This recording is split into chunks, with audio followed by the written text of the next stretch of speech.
Today on the Diz List, we count down the top 5 reasons for you to stay at a deluxe resort at Walt Disney World.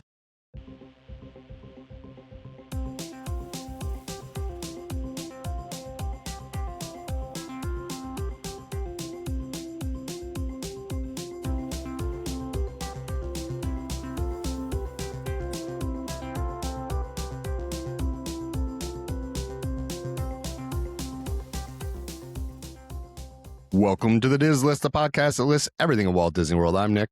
And I'm Rob, and today we're going to talk about the top 5 reasons to stay deluxe. So why don't we start with just talking about what resort specifically we're talking about here that count as deluxe. And if you disagree with any of these, tell me. Like, this is the list that I came up with. So if there's like an official list, you can let me know. And I'm not including Lakeshore, which we talked about last week. That will count as a deluxe, right? Yes. I'm assuming. Okay, so let's. Yeah, DVC properties typically are considered deluxe. All right, if I miss one, you let me know here. So Grand Floridian is one, the Contemporary, Polynesian, Yacht and Beach Club. I'll link them together since they're kind of neighbors. Boardwalk, Riviera, Saratoga Springs, Old Key West, and Animal Kingdom. Did I forget one? You said Wilderness Lodge, right? I did not. That's like Wilderness one of my Lodge. favorites too. Thank you. Yeah. And you said the Grand Floridian. Yeah, I don't use ChatGPT very much anymore. Well, you shouldn't. No, I know. That's my point. I know your feelings on it too. There's a heat wave coming this weekend. I can't imagine why. Yeah. So, I'm trying to think. I just wanted to go over that list to make sure we got everybody. I would say Wilderness Lodge and Boulder Ridge kind of go together. So I'm not gonna that's splitting hairs. And that's why I will say like Yacht and Beach Club. I'll refer to them as the same thing. You could make an argument, even though they're not Disney resorts, you could technically make an argument, I think, for Swan and Dolphin, but I think I would leave them out for this. But Swan and Dolphin do get some of the perks that deluxe resorts get. Okay. So I want to make sure that is understood. That okay. This is why I wanted to start with Dolphin. Swan and Dolphin do get. Good. So if you're talking about perks, Swan and Dolphin qualify for most of the deluxe perks. Okay. Are they owned by Hilton? What? Are they owned by Hilton? Marriott. They are Marriott property. I knew you would know that. Yep. Okay. So, but they do get, like, for instance, extended evening hours. They also get, early entry, but that goes to some of the Holiday Inns and the Wyndhams that are over in Disney Springs. Right. So that doesn't we really, got that too. That's not a deluxe perk, but anyway. So yeah, I think you got them all. All right. That I would say. We got some news bits. The first one is actually related to me. I'm a little sleepy because we were up late last night with our new puppy. We got a puppy yesterday and we drove to Pennsylvania, total of 9 hours. I don't know if I told you the total amount of time. Yeah, it makes sense. I knew where you're going. 4.5 down. Yeah. So my wife did like the 3 a.m. shift and I did the 5 a.m. shift. So I've been up for quite a while, but yeah, we're welcoming a new family member and so things are good. We'll talk about that a little bit more on our Patreon show. Yeah. So I just went through the puppy thing in December. Yeah. Generally speaking, once they get settled into your house, you'll be fine. Mm-hmm. I don't know if you were able to get like a blanket from the breeder or something. Did. Yep. So that usually helps. It smells like her siblings. Yeah. We also brought home wood chips that were in there. Like they had an area like where they would go to the bathroom potentially if they couldn't make it outside. Let's get to the Disney news here. Mm-hmm. The first one that it's kind of been all over the place. Some listeners may have seen this already, but they're showing a hybrid animatronic that they're doing for Pirates of the Caribbean in Disneyland. So this one's not in Florida, but a lot of times these things will go to Disneyland and then eventually they'll make their way over to Disney World as well in Florida. But what they did was they have kind of a hybrid animatronic with projections. And what it is it starts off as a pirate. And I think I was watching this video with one of the Imagineers and it looks like it's his face. I don't know if that's real or not, but the gentleman that they were interviewing about they looked really similar to the pirate that's actually on the face. So it starts off as a human. They do that. They do. And I mean, Frank and Ollie, when they were to animate the Disney movies, they would use their own faces as well. But when you see the face, it starts off as a human and it transforms into a skeleton, which they kind of lean into a little bit more out on the West Coast. I'm sure you watch videos on that. What are your thoughts on that? Well, you don't like it? No. Really? No. Okay, I thought it was really cool. They've tried projection on animatronics before. Right, with Frozen. I'll point out that they replaced them. Mm-hmm. I don't think it looks good. I'll be honest with you. I think it looks amateurish. I thought it looked amateurish up close. When they showed it from like where the boat was, I thought it looked good from there. I mean, maybe. I don't like it. I will say that. And as a Pirates being my favorite ride, I think that might be part of it. It'd be like if maybe I am the same person who doesn't like the Hatbox Ghost. Right. Maybe I'm just that, you know what I mean? Yeah. Because people who were Haunted Mansion devotees, a lot of them, not you, but a lot of them were like, I hate that they put Hatbox where they put Hatbox and all this stuff. It just doesn't feel like if you want to plus up Pirates, plus it up. Mm-hmm. But a random, I don't like it. I get it. I'm not going to argue that. I mean, it's your favorite ride. That's your opinion. Yeah, I don't mind. Like if they brought it to Magic Kingdom, I'd be like, okay, well, it's here. I don't have to like it, right? Sure. It doesn't ruin the ride. It's just not going to be your favorite thing. I question the longevity. When you complicate things, when you overcomplicate animatronics that have worked well for years, there is always the chance that you ruin it, right? So that's all I'm saying, right? Yep. It's more to break. It's more things to go wrong. A light bulb fails. The screen on because I believe what it looks like is almost like a black netting or something there. The underside is illuminated, and then they illuminate it from the front, so you see the projection. That's what my interpretation of it is that's how they're doing that effect. Kind of the very similar way to how they do Hatbox, where Hatbox is just like projected and then it looks as though he goes away because it drops in. But it is what it is. I don't care for it. That doesn't mean it ruins the ride. I just think it looks cheesy. I can't wait till the projection goes to like the Windows desktop and you see like the That's desktop. What I'm saying. You know what I'm talking about. I feel like I've seen that with like the Buzz Lightyear one too. Yeah. Oh my gosh. All right. Here's another wild one. Moving on. So I guess I'll say the name of the site. I mean, if you think I should, I will. But there's an online Disney news source that is reporting the opposite of what we've heard from Disney Dish.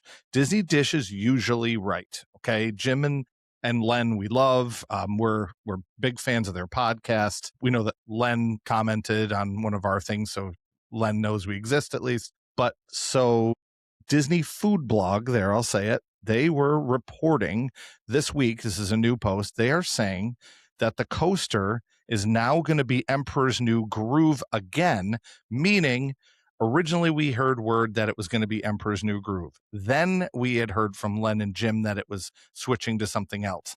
Now, Disney Food Blog, who is not Len and Jim, it's a totally different thing, are saying they're switching back to the Hercules restaurant, the Ursula spinner. Maleficent is going to be the indoor ride. So I want to be very careful here. They nowhere in their article said that they're switching back again. They did not say that. This is why I think what's happened here is that Disney Food Blog has posted their reaction to the original article. Because if you read their article, sure, they're reacting to the article that that came out shortly after Len and Jim mentioned that they heard these things. They weren't going to give specific IPs. Yes. Later that week, another outlet reported, no, we'll drop names. It's Emperor's New Groove, and this is what's happening. So they said they said that was later that week. Now we have 3 months later, Disney Food Blog citing the same source that spilled it way back then, and I don't know if they're citing a new article that place wrote or that outlet wrote, or the same article, because at no point did they say again it's switching back. Sure. But they reported it now, so we kind of infer it's going back. Here's what we can agree to do. don't speculate until D23. We're close enough at this point. Just Very stop. close. Yep. Just stop the speculation. We're going to find out, and we're going to find out in August. And just like, it's okay. It's okay not to know, right? Mm-hmm. They are not going to do something that's going to please everybody. Period. No, Full they never stop. do. No. Right. It's fine. They don't have to please everybody. But they're also not going to go with old school stuff to please the old Disney heads. Because guess what? They're going to be dead sooner than the people who are. I'm sorry. It's true. Those It's going to be people like are the not. Pirates animatronic. Those people are not going to be the ones entering their park Yeah. 20 years from now. Yep. Right. So it is what it is. Like, get over it. We're not going to know till August. I'm okay with not knowing till. We can speculate. We can, like, oh, wouldn't it be cool if? Mm-hmm. But to say this is what Disney's doing, we have no clue. All right. I just want everybody to wait. D23 is around the corner. Get excited. It's going to be an amazing D23. Get excited for it, because I am. So that's enough. That's my rant over. Speaking of forgetting things that are bad, there was a very unfortunate event in Disneyland, and Nick and I want to make it clear that please be careful when you're on these rides and take it safety very seriously. And what happened was, in Tiana's Bayou Adventure, a young boy, I believe, I'm not sure if 13, boy yeah, or 13-year-old boy got out of the log and fell down the really extreme drop, 50-foot drop at the top of the ride. And there is video of it, and it's one of those things. The kid is okay. I want to say that before I say anything else. The kid is fine. He went to the hospital and he wasn't injured in any way. But this is now our public service announcement, and we talked about this before the show. So I'm double checking that Nick and I are both on the same page, and of course we are. We're both fathers and we care about safety. And don't do this, folks. Okay. Yeah, this is the second time this year we've talked about people getting out of rides. Yeah. On their own free will. Dangerous rides, right? Yes. Never mind living with the land, which you could get caught up on and still drown. Yes. Right. Never mind somebody jumping out and stealing a cucumber. These are people either jumping out and going onto the safari or jumping out of Tiana's Bayou Adventure at the top. Like, you're an idiot. Period. I don't care. You're 13. You're an idiot. Don't do it. Yeah, and parents too. Keep an eye on your kids. I mean, there's so many times at Disney, kids are running around and like doing things that are unsafe, and the parents are just sitting there looking down at their phones. And I get part of that is, well, I have to book dining reservations or whatever. But look, sit your kids next to you. Like, there were stories before you say that. Yeah, there was a story out there that I read that implied that this was encouraged by said parents to go and jump into the log behind them with their large party. So be careful assuming that the parents weren't paying attention, and possibly the parents were paying attention and actually encouraging it. So that's horrible. Just be aware that story I read, and I was like, yep, that tracks. The kind of kids who would do it would have parents who would encourage it. Man, that's awful. Yep. I agree. Okay. Well, not a ton of happy news this week, but that's okay. We have a lot of happy things to talk about, with all the great reasons to stay in a deluxe resort, which is going to be after our break here. But I have a good happy news. Do you? I have less than 2 weeks. I'll be in Disney. If you see me, say hi. If you notice that I posted something on Instagram that I'm in the same park, reach out. We're going to head off to the halftime. The halftime is brought to you by our sponsors over at Keyholder Vacations, but we'll see you right after the break. All right, before we jump into today's list, we've got to talk about how you can actually do all this stuff we keep ranking. Yeah, because dreaming about deluxe resorts is fun, but paying for them is slightly less fun. That's where our friends over at DVC Rental Store come in. If you ever wanted to stay at places like Polynesian, Boardwalk, Animal Kingdom Lodge, this is the move. You can rent DVC points and stay in these deluxe villas for way less than booking direct through Disney. We're talking bigger rooms, better locations, and some serious saving money. So if you've ever said, we'll stay deluxe someday, that someday should probably be your next trip. I feel like I say that every time. And once you've gotten that dream resort locked in, you might want to figure out, what are we actually doing all week? Enter Be Our Guest Vacations. So these are real Disney experts. Well, so are we, but they are too. But they'll plan your trip for you. Dining, lightning lane strategies, park plans, all of it. Listen to our show, but these guys know what they're doing too. Best part, It doesn't cost you anything extra to use them.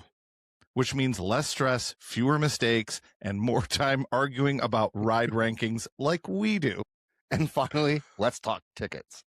Because Disney and Universal tickets are not getting cheaper anytime soon. That's why we recommend and use Unlock Magic. They offer discounted tickets to both Disney and Universal parks so you can save money before you even walk in the gates. Which means more budget, for snacks. Or lightning lanes or just, like another trip. So if you're planning a vacation, check out DVC Rental Store, Be Our Guest Vacations, and Unlock Magic.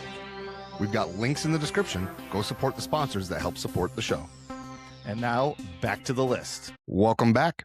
This half of the show, we're going to talk about the top 5 reasons that we say you should stay at a deluxe resort. Yep. Earlier this week, Rob and I talked and we were like, oh, top 5 perks. And I was like, some of these things I don't think you would consider a perk, but it's a reason to stay deluxe. So, I want to clear it up. These are not things that you only get staying in a deluxe resort. However, you're more likely to have this experience if you stay in a deluxe resort, and therefore It is a reason to stay in a deluxe resort. You can stay at a value or moderate and get some of these things, okay? But deluxe resorts, by and large, have all 5 of the things on my list. So that's why I would say these are reasons to, not necessarily perks. I think you and I are going to overlap on a couple of them. I'm sure we will. The order is going to probably be different because our order is different. There's one that's a big deal to me that I don't know necessarily if it's a big deal to you, but I'm going to get to that a little bit later here. The first one I'm going to start with, number 5, is, especially if you have younger kids.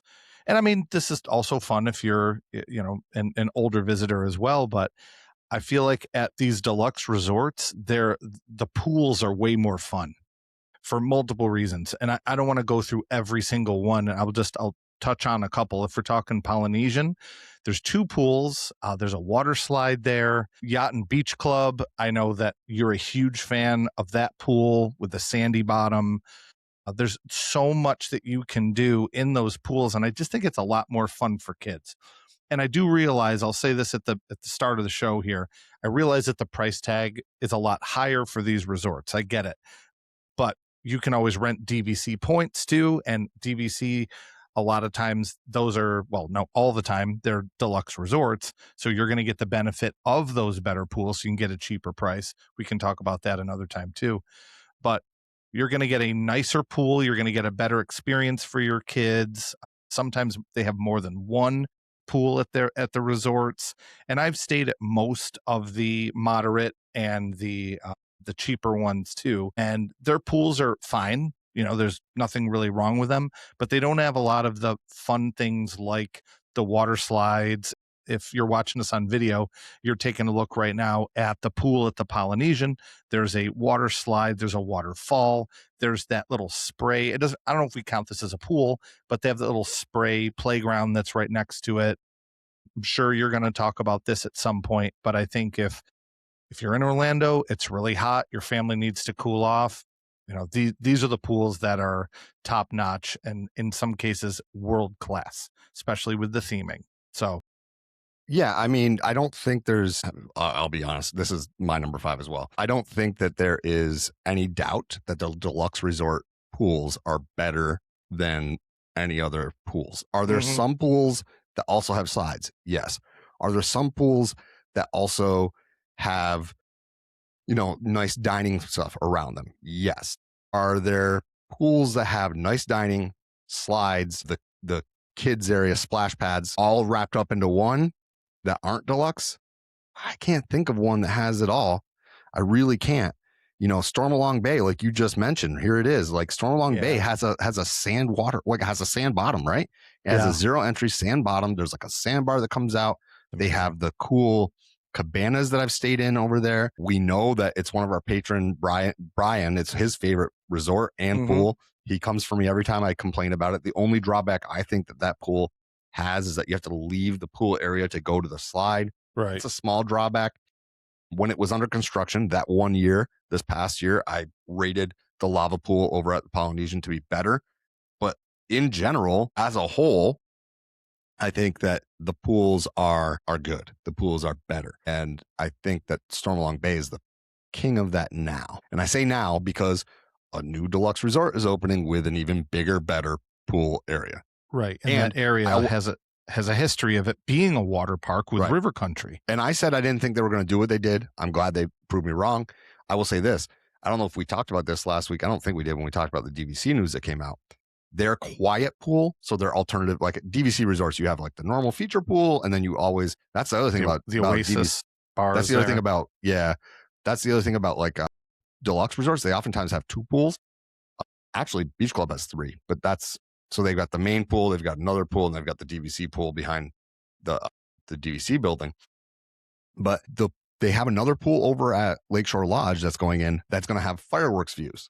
So you've got the one feature pool with the lazy river, all that massive area, and they have a smaller pool that's going to have fireworks views from it. Now, they're not going to be great fireworks views just because of the location, but it's going to be facing Bay Lake. You're going to be able to see it. Those pools are going to be packed because it's the largest resort on property once it's built. I think it has more. I think it's going to have more rooms. I'll have to double check this.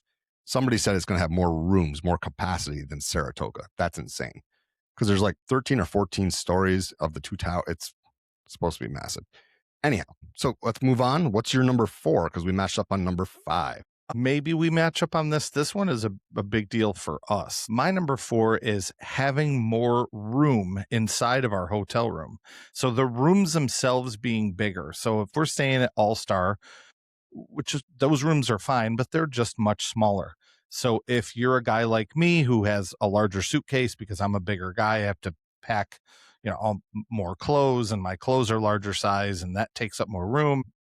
Things fill up very quickly in that hotel room. But when you stay at a deluxe, like when we were at Polynesian, we had plenty of room to move things around. And some of the resorts now will have beds where you can do storage under the beds. I know you've seen those, Nick.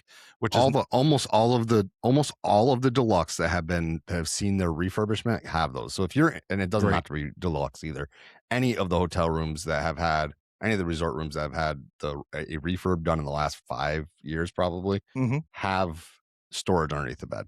And that's so helpful too. I mean, just having a larger room it's important to us. It just makes me feel more comfortable when I'm there, less claustrophobic. A lot of times they'll have that extra half bathroom, which ours did, which was really nice too. I'm kind of looping that all together. That could be a separate one, but I'm just saying the rooms are bigger in general, and we feel a little bit more comfortable when those rooms are larger. So my number 4, more room in the room. And I just want to make sure, just to be clear, the Polynesian is, even among deluxe resorts, bigger just because of the situation. Like, so they're bigger just by the fact that when it was built. So if you go to some of the older builds of the deluxe resorts, they're going to have bigger rooms. Some of the newer builds aren't going to have as big of a room. Like Riviera doesn't have as large of a room as Polynesian, just, because they know that they can pack more rooms in. It's just like airlines, right? Old airplanes have more room than new airplanes. So just keep that in mind when you arrive. Don't be like, wow, Nick and Rob said there'd be more room in here, and there's not. Just do your due diligence and look it up.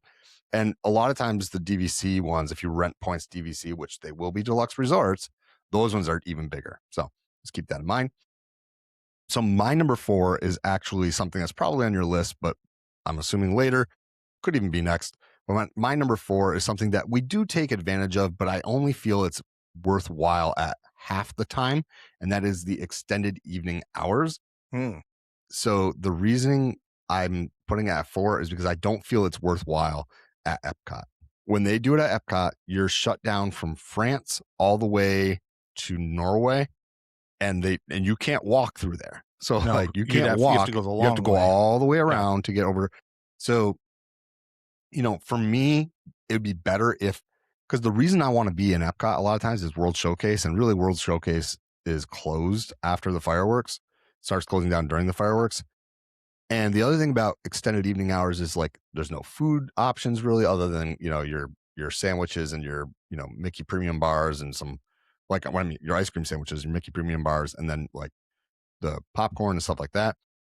I wish there were more food options open, but that said, it is a very, very good perk because they check your Magic Band, or they check your whatever your media is you're using to to access the parks, they'll check it and verify that you belong in the park at that point, and you will be allowed on these rides for quite a while. I mean, you get that extra hour and a half, extra, whatever hour long it ends up being open that night. It's worthwhile for Magic Kingdom. I don't feel it's worthwhile to do it for Epcot. So that's why it's as low as 4 for me, but it is a very big perk. We're not taking advantage of it at Magic Kingdom this year because, as it turns out, Magic Kingdom is on Wednesdays for Deluxe Resort guests. And this is one of those ones, by the way, that applies for the Swan and Dolphin. But we are doing that's also the same night that they do the hard ticket event over at Hollywood Studios. So that's why we're not taking advantage of it over at Magic Kingdom. Not because we don't like it, because we do, but because we're going to be over at Hollywood Studios. So that's my number 4 is the extended evening hours. I do have that on my list later on. You covered most of it, so I'll go back. No, it's fine. I mean, there's certain things on these lists where it's not something like we can elaborate for a long time. I mean, I can share one little story when we get to that point, but no big deal. The next one, I know you have this on your list, but I wanted to take a little bit of a different angle. I don't know, but I'm guessing it has to do with food. So there's better options for food and more dining options. So what I did was, Nick's going to laugh because this is very much a Nick thing and not a Rob thing. I made a chart here, and it lists what the resort is, how many total dining places. Grand Floridian has the most with 7. And then going down the list, let's see, what's the next? Then when you get Yacht Club, it's 4. Riviera has 4. Fort Wilderness has 4. And then going further down the list, if you think of Port Orleans, French Quarter, and Pop Century, they'll have 1. So there's really one choice there. You said, where did you say Polynesian had? Polynesian? I don't think, did I say Polynesian? No, because you said that going down the list, these ones have Polynesian 4. This says 5. According to my research, it says 5 for Polynesian. It says 3 for quick service and 2 for table service. I would argue Polynesian has more than that, but that's just, it depends on what they're looking, whatever the source, it depends on what the source was considering to be, a quick service. So like, you're also proving my point though, in a good way, that there's more. Like the deluxe have more than everything else. So if I go straight to the bottom and we're looking at even Art of Animation, or what else is on here? Pop Century, those just have 1 place to eat as well. So again, the benefit is not only is the food better, which I'm sure you'll probably talk about when you get to the food one, but there's also more places that you can go. The resorts are generally bigger, the food tastes better, and then you have more options of places to eat. So that's kind of what I like about the deluxe resorts, is having more of those options. I just think that's great. I don't love going back and eating at the same place. We did it when it was Captain Cook's because we were kind of in a hurry, but I just like having that option. Or like, here, I'll give you another example.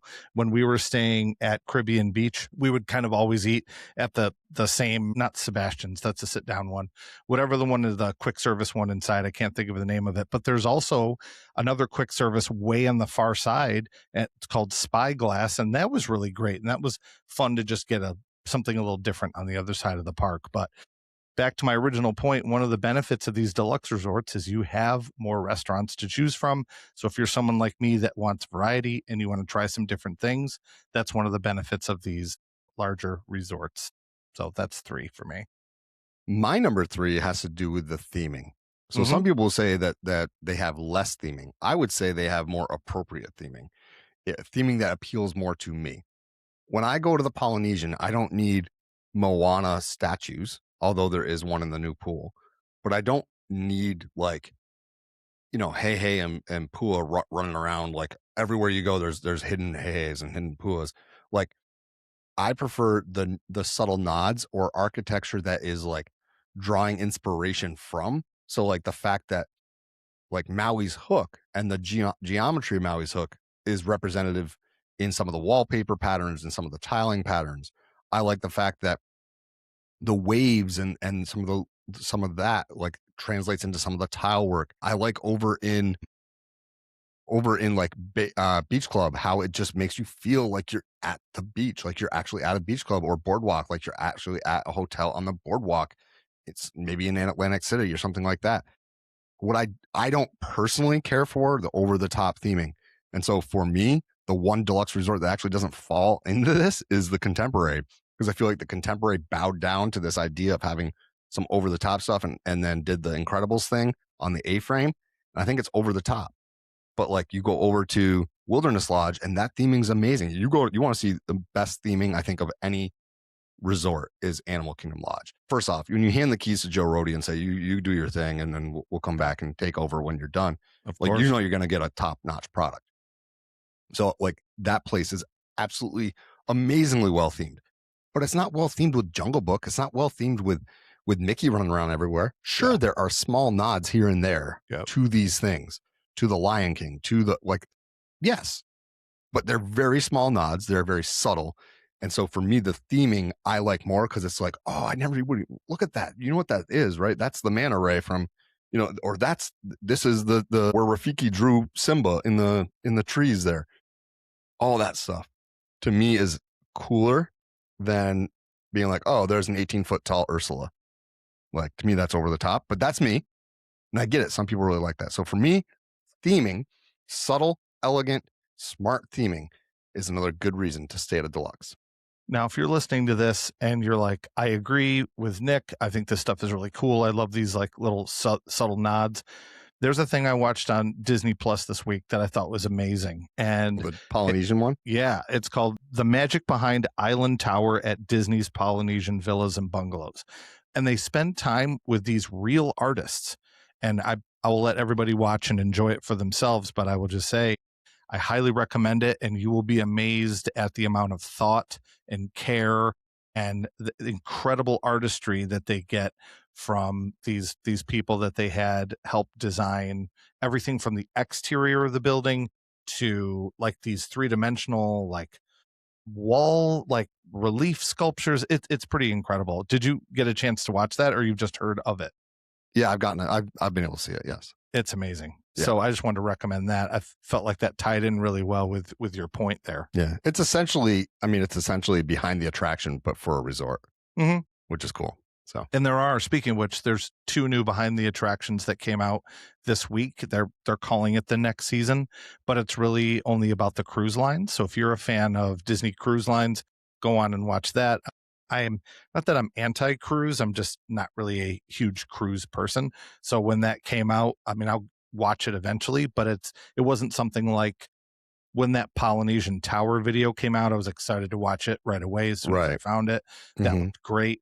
There's also a Shanghai anniversary special that I'm excited to watch. I haven't seen that one yet either, but just figured I'd throw that out there. Now, back to number 2. You had talked about this earlier, and that's extended evening hours. And one of the cool things about extended evening hours that I wanted to just mention that's important to me is that a lot of times there's less people in the park. It's cooler in the park. There's things that you can do that are not going to be as hard as being there at like 2:00 in August. You know, if you're there in the middle of the day, lines are long, it's hot and sticky. If you know you can show up at 9 and then let's say the park, it depends. Like when we were there, the park closed at midnight and we got to stay till 1 a.m. Like that was a really cool opportunity that we had. And I thought that perk was really good and really, really worth it. So extended evening hours for me, I made it a little bit higher and I put it at number 2 for that reason, but I totally understand that it's not that much of a benefit if you're looking at Epcot, for example, because you don't get the entire park. But somewhere like Magic Kingdom, it's a huge benefit. So for me, my number 2 is the extended evening hours. Yeah, big deal in my book. Yeah, just want to point out, like in Epcot, there are like all those rides are open, but like I don't like how to me, the big draw of Epcot is World Showcase. And so for me, that's why I don't feel like it's, you know, I get it, right? I totally get it. And, you know, it's good because like at Epcot, it's 9 to 11 it adds. And then from Magic Kingdom, I think it might go until 1 a.m. I think it depends on what time it closes, but yeah. So my number 2 is dining, which you already talked about. So we kind of, our 2s just flip from each other. And I figured that you would also have a different take than me. So that's why I went by like quantity of selection, because you're way more of a food guy than I am, and I'm sure you're going to talk about the quality of the food and things like that, which I can't speak as much about. So with the exception of a few, even the quick services are better. The exception being, to me, Yacht and Beach Club. I think they have horrible quick services. Boardwalk, you could argue, also has bad quick service. Boardwalk's weird because like you have to go outside to dine at all. You have to like leave the building to go dine. So I get like Polynesian, you do too, because you have to go to the ceremonial house. But you could go to Wailulu now if you're in the tower. But what I'll say is this: is that the dining at deluxe resorts, you start naming those places off, and you will be hard pressed to find a restaurant that isn't on some critics' top list. You have Ohana. Not for me. It's not for me. I'm going to be honest. For me, I think Ohana is wildly overrated. Right. For me, I think the food is fine for some of it. The service is poor at best. Breakfast is okay, but you have Tambu Lounge that you can get a lot of the food that I do like from Ohana without having to go and deal with the fact that they're going to rush you and try to get you to eat an hour and a half worth of food in 40 minutes or more. Yeah. So you have Ohana, right? So that's something that's on a lot of people's like, not bucket list, but it's like, I really want to eat there. Mm-hmm. You have over at Grand Floridian, there are 3, Citrico's, Narcoossee's, and Victoria and Albert's. But you have 3 that are going to consistently show up on people's top rated lists. You have over at the Riviera, you have Topolino's, which has arguably the best character dining in all of Walt Disney World for breakfast. And then you have its dinner, which is one of the best meals I've ever had in my life. So these are all at resorts. You go over to the boardwalk, you have Flying Fish, which is one of the greatest restaurants on property. And oh, by the way, even though it's a seafood restaurant, it has arguably one of the best steaks on property. Wow. You have the Cake Bake Shop over there. You go now, like I said, there's exceptions to every rule. Yacht and Beach Club, you've got the Yachtsman.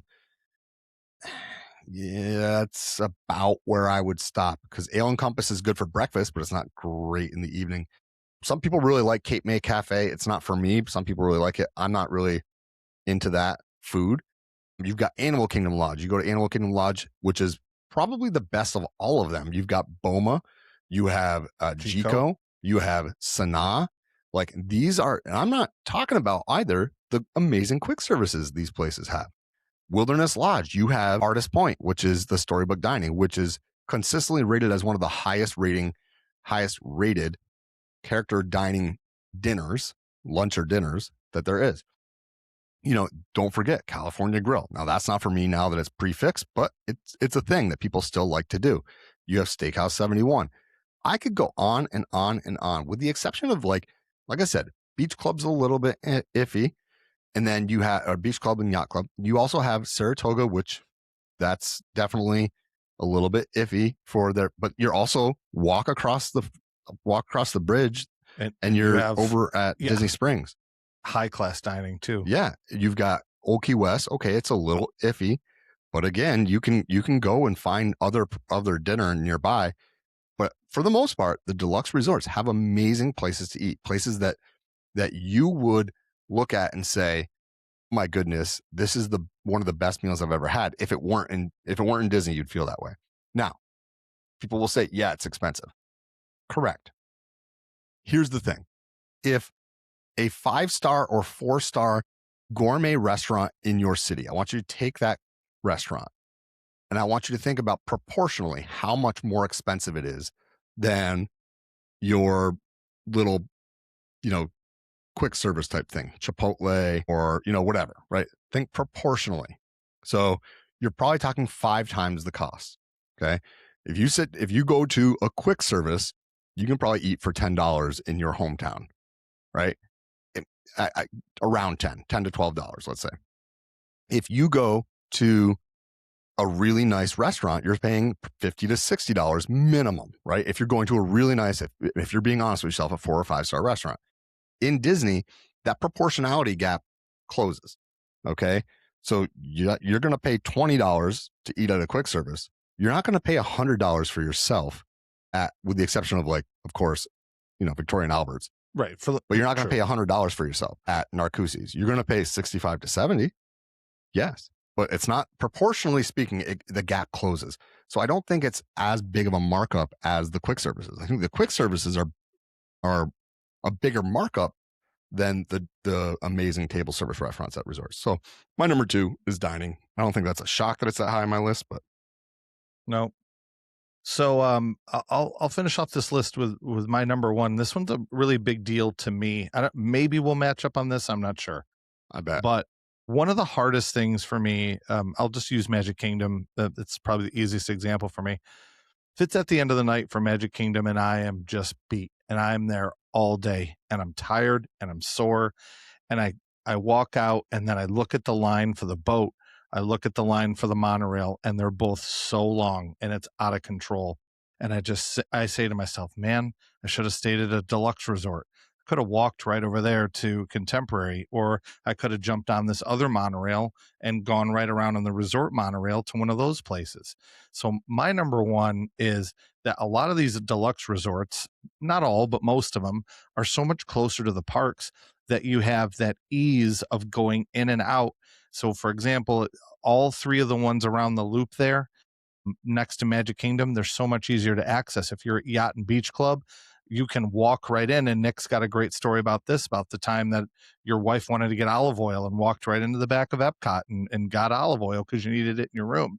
So my number 1 and most important to me, and it's such a dream, is just easier access and being closer to the parks. When we all went together and we were at the Polynesian, we could go back and forth so easily. The kids would just go back over and swim. And it wasn't like this giant trek all the way over to the parking lot and getting in the car. And it's a lot. I mean, I realize it's part of the experience. It's kind of how Walt wanted it, but man, at the end of the night, I don't care what Walt wanted. I am just beat. So my number 1 is benefit for me is just it being so much closer to the parks. So that's my number 1. Yeah, my number 1's location as well. I mean, I don't think you can beat the locations of these places. And it's not just the walkability, right? Because you have Boardwalk, of course, and you've got Beach and Yacht, and then you've got over at the monorail loop. You have all of those, but it's also that most of these deluxe resorts have their own specialty transportation. So if you got Riviera, you hop on the Skyliner. Yeah, perfect. Or if you're at Wilderness Lodge, once everything's like back to normal, you'll have, you have the Friendship boat that'll bring you across, right? So you have these extra things. Now, for me, my home resort is the Poly. I don't think there's a better transportation-wise resort than the Poly. And hear me out. Now, are there better located parks or resorts? Yes. I think Boardwalk and Beach Club, possibly Boardwalk, is the number 1, and then Beach Club, and then probably Bay Lake, so Contemporary. But for transportation itself, you can leave your room if you're staying in the older DVC longhouses, or if you're staying in the longhouse part of Poly. You can walk to the TTC, where you can get the large ferry and you can pick up the monorail. You can hit the TTC with a football from where those rooms are. That's almost that close. Yeah. You don't even have to be Uncle Rico. You can walk to the other boats, the small boats that leave from the Poly to go across the lagoon. You can go to the Grand Ceremonial House and get on the resort loop there and take the resort loop over to Magic Kingdom. There's still buses that run. Some of these resorts don't actually have buses. Now, the buses don't bring you to Magic Kingdom from the Poly, but some of these other resorts, they have one type of transportation, and it's the bus. And if you're being honest with yourself, Disney buses are not fun. They're not fun to be on at any time of day, especially late at night. I have Animal Kingdom's the exception to this. Okay.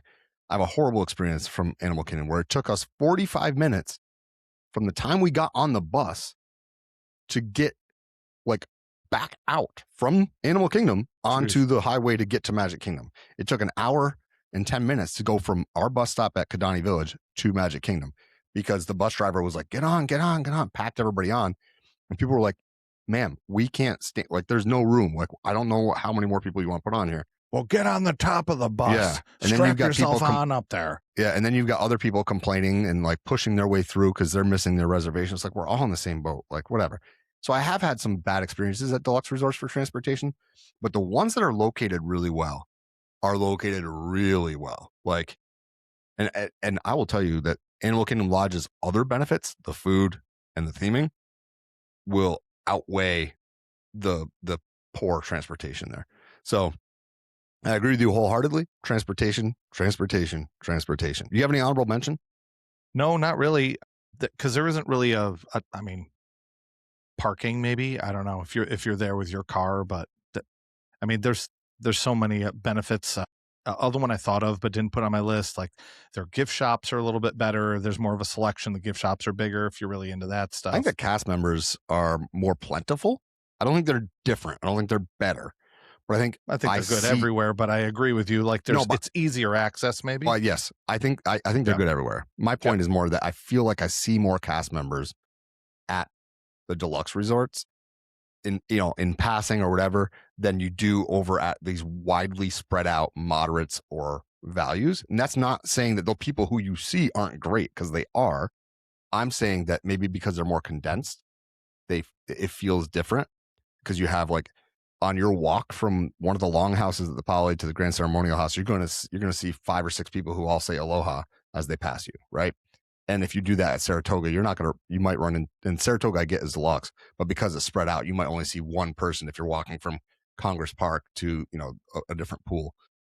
So yeah, I agree. And we didn't mention things like early entry, which comes with every single on-property resort, right? Yeah, I got to tell you, I think that staying deluxe, everybody should do it at least once. And I think once you do, you might have a hard time going back. A good way to do that on a little bit less of a budget. I was hoping you were going to end with this. Yes, good. Is by going over to DVC Rental Store, which is one of the sponsors that we mentioned in the middle of the show at the halftime. Okay. And checking out what you can do there, because I'm telling you right now, and they were having specials this past week. I think it was $20 a point, which is cheap. $20 to $23 a point to stay in a DVC resort. If you don't know what points are, go back and check out our DVC show, the Q&A we did with Craig and I. So Craig from Ear Scouts, that's free, available for free over on our Patreon. But I'm telling you, DVC Rental Store, check them out, because you can get some amazing deals. And if you're somebody who can travel quickly and, like, just drop at the drop of a hat, you're like, oh, I want to go to Disney. Let me see what's available. Oh, I can go that weekend. They oftentimes have discounted rates on what are called confirmed reservations. So somebody made a reservation, found out they couldn't go, something came up, but they don't want to cancel it, or they can't cancel it. They might pop it up on there, hoping that somebody will pick it up and then stay in that room. So go check them out. And again, the link is in the description. As always, all of our episodes are only made possible by our Patreon community. It's been growing. That's awesome.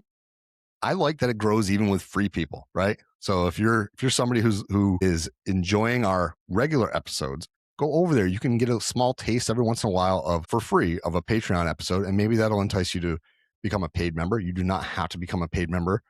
I would love it if you did, but you don't have to. But head over to patreon.com/DizListPod. When you get there, sign up either for free or as a jungle skipper. But it's a great, big, beautiful tomorrow, and tomorrow's just a list away. Tune in next time, and we'll see you real soon.